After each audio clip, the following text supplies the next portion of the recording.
Dana White is basically announcing the next few title fights for the next upcoming pay-per-views, as well as some main events upcoming as well. Someone give Dana White the chef's hat, because the guy has just cooked up an amazing first half of the year. Let's get straight into it. Let's see what's happening. Starting first, we're going to talk about London's main event on March 22nd, live from the O2 Arena. The original fight was supposed to be Leon Edwards versus Jack Della Maddalena. Now it's going to be number 1 ranked Leon Edwards versus number 5 ranked Sean Brady. Number 1 ranked former champ Leon Edwards will be taking on Sean Brady, who has an impressive 17-1 record. His only loss is to the champ Bilal Muhammad. And I'll fill you in on where Jack's going here in a minute. Okay, so immediately we've got a replacement main event for UFC London. Obviously, it's just not quite as good as the previous matchup of Leon versus Jack Della Maddalena, but it's fine. Trust me, it's fine. Jack Della Maddalena is doing just fine being rebooked for another fight. Spoiler alert. He will get into it in a second. But I'm fine with this. I'm fine with Sean Brady getting something to do in the meantime while Leon Edwards tries to bounce back. I'm completely fine with this. No one really cares about Sean Brady. Give him a main event of a fight night. Maybe people will care. Let's go on to what else he's got cooked up for us. UFC 314 on April 12th, live from Miami, Florida. Tickets are on sale Friday. Ticketmaster.com. Number 1 ranked former champion Alex Volkanovski will be taking on number 3 ranked Diego Lopes for the vacant UFC featherweight title. Topuria has felt like he's done all that he can in that division, and he feels like he's cemented his legacy, and his body cannot make the weight anymore. So Topuria will be moving up to 155 pounds and will be vacating the featherweight title. So the way that this works is, as soon as the first punch is thrown in this fight, the title is vacated. And we will announce what Topuria's next fight will be when we get it done. So Volkanovski... You know what that's code for. We're getting Topuria versus Islam at International Fight Week. Mark these words. That's the next fight that's going to be happening. A great fight. Finally, Volkanovski can come off the shelf for a little bit and be dusted off back onto it when Lopes sparks his chin. Let's be honest here. Volkanovski, you are an old man now. Entire kickboxing academy, it feels like, is now falling apart. All of their fighters on the downward spiral. Not on the downward spiral, but let's be honest here. Yeah, kind of. Amazing main event. It's UFC Miami, so you know there's going to be more fights announced. So let's see if Dana White wants to let us know if there's any other fights happening on that same card. Versus Lopes, headlining a badass stack card. 52 career wins between the two of them, and this should be a fun one. And there is a 5-round co-main event. What could it be? Between number 7 ranked Michael Chandler and number 12 ranked Paddy Pimblett. Finally! I know it's still a big fight. It's still the co-main event of pay-per-view. But finally, Michael Chandler gets an opponent deserving of his spot on the card. Finally, he's fighting someone outside the top 10. He's fighting Paddy Pimblett as a feeder fight. Let's be honest here. They want Paddy to win this fight, gain the traction off of Michael Chandler's name, and just basically just shadow ban Michael Chandler from ever calling a Conor McGregor again. And I love it. You don't get that European guy, you get this one instead. An amazing co-main event. Paddy Pimblett finally deciding he's a professional fighter, so he should probably be fighting a little bit more often. But he's back in the mix. If he wins this fight, it's a title eliminator next for him. An amazing co-main event Dana White has just announced. Chandler is a 2 or 3-time lightweight champ in another organization. 2 or 3, who gives a shit? It's Bellator. 0. How about that? He's always fun. How fun? He's fought 6 times in the UFC and won 5 bonuses. And Paddy is on an 8-fight win streak and has never lost in the UFC. All right? So, I got some more here. Dana White knows he's cooking. Look at that sipping on that cup. He wouldn't be doing this on this little videos that he creates every now and then. He knows he's cooking up a massive announcement here, though. Also on that card. More. Number 4 ranked Yair Rodriguez. And my boys are telling me there's been some talk out on the internet about this one. Patricio Pitbull at featherweight. For those of you who don't know. I can't wait for the press conference. I hope Patricia Pitbull calls Michael Chandler a massive bitch to his face, because they have some history together. I don't think that's going to happen. I think it'll be quite respectful. I think there's going to be a language barrier in there. And Michael Chandler, you know what he's like. He's always just like happy-go-lucky Mr. at the fucking press conferences all the time. It's going to be war is all he's going to say in terms of trash talk. But still, I'm so happy. Patricia Pitbull versus Yair Rodriguez, a big, massive fight. If Patricia Pitbull wins, realistically can get a title shot after that win. Let's see if that's the route they go down, or if they just want this old man to lose, because he is old at this stage. I would not be surprised. In fact, I am going to be picking Yair Rodriguez to spark Patricia Pitbull in the second round. That's just my opinion, though. Pitbull is a former 2-division champion in another Zero division. organization, but recently he has publicly asked for his release, and now we get to see him compete against the best in the world.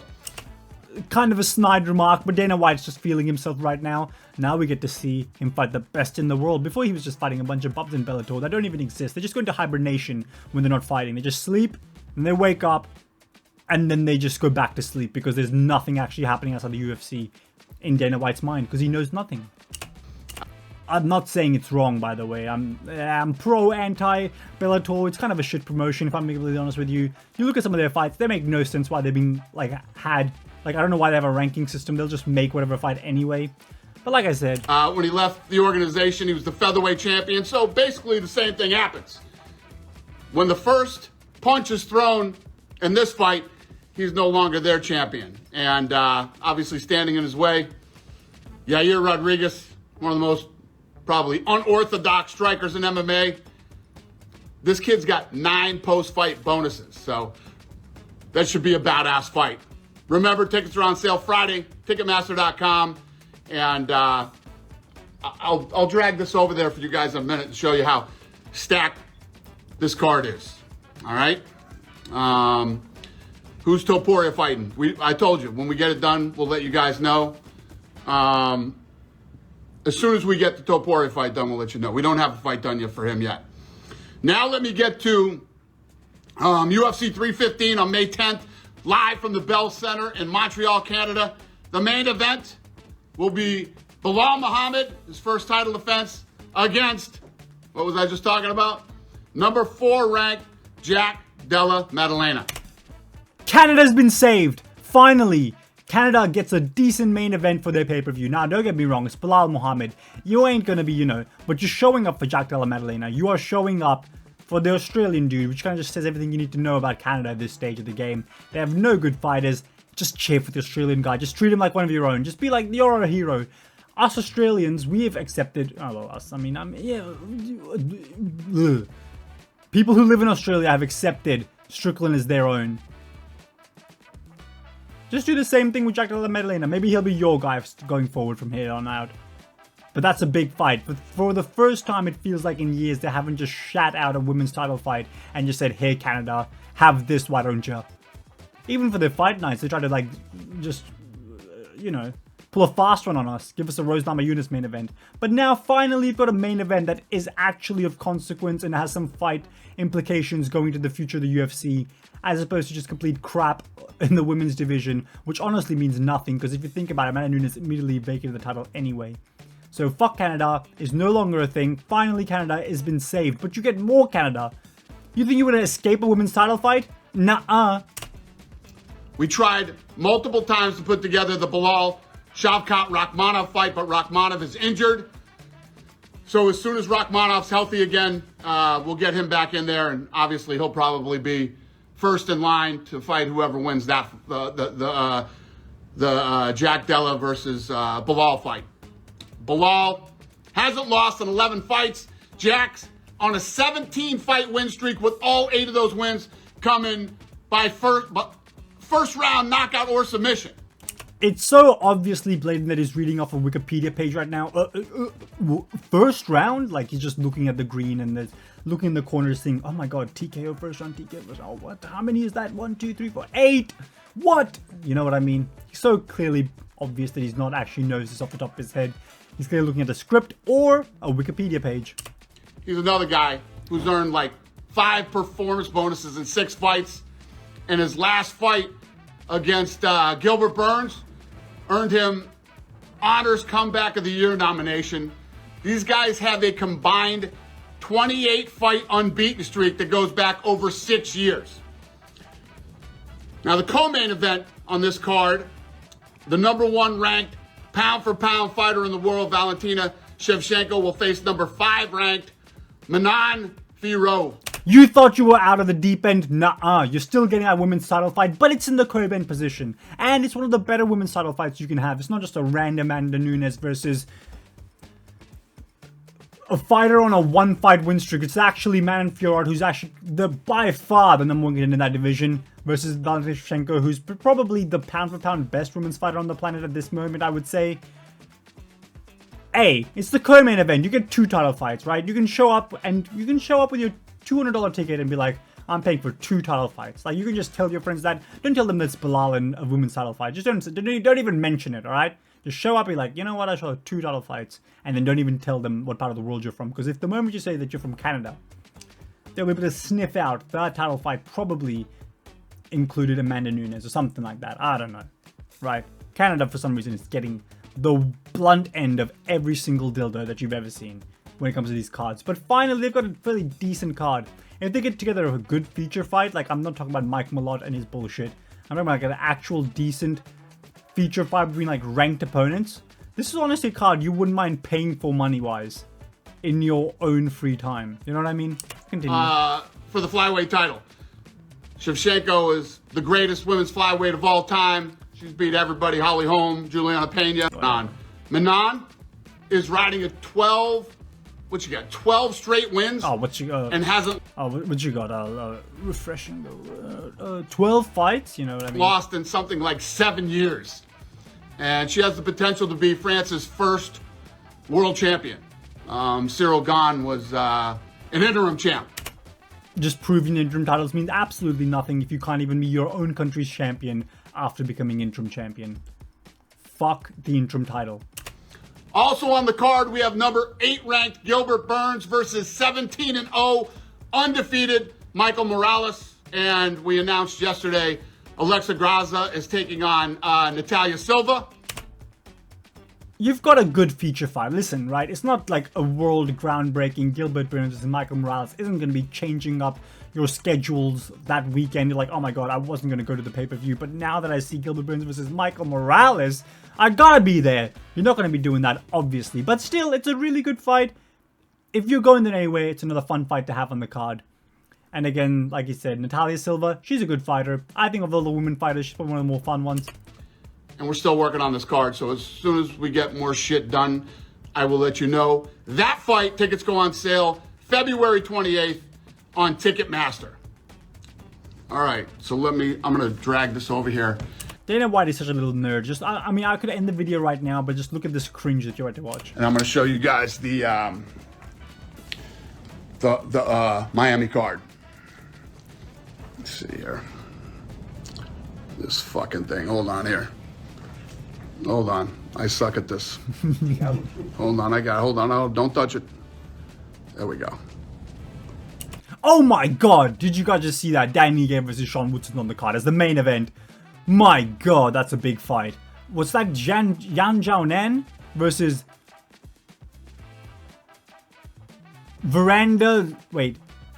Jandiroba? My god, insane. Is that Jim Miller? Is that a J? Jim Miller versus Chase Hooper. Pfft. Darren Elkins, he's still alive? Versus